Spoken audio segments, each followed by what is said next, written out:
Corona कटकणारे अवहेलित होइछन्ति महापुरुष माने।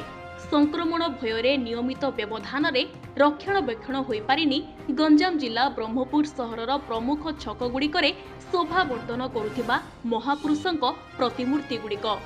एगुड़िकर सफेई दायित्व हाथकु नेछि दक्षिण ओडिशार अग्रणी स्वेच्छासेवी संगठन Brahmapur team clean city.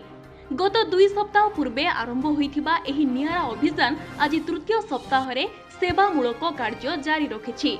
Brahmapur Vijaya talkies बा गिरी मार्केट छकरे थिबा ओडिशार प्रथम प्रधानमंत्री तथा स्वतंत्र ओडिशा गठनर अन्यतम पुरोधा पारलाखेमुंडी महाराजा कृष्णचंद्र गजपति प्रतिमूर्ति को आज संगठन पक्षरु सफेई करा जायछि।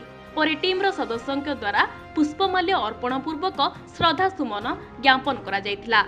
आजिर এই कार्यक्रम संगठन बहु सदस्य उपस्थित थिबा बेले पूर्वतन कॉर्पोरेटर तथा आईनजीवी अशोक शुक्ल, आईनजीवी अंजलि महांती, सांबादिक नागेश्वर पृष्टि, अभय कुमार रथ, असित सावत, सूर्यनारायण चौधरी, असित पंडा, प्रशांत चौधरी प्रमुख पुष्पमाल्य अर्पण कार्य सहयोग करथिले।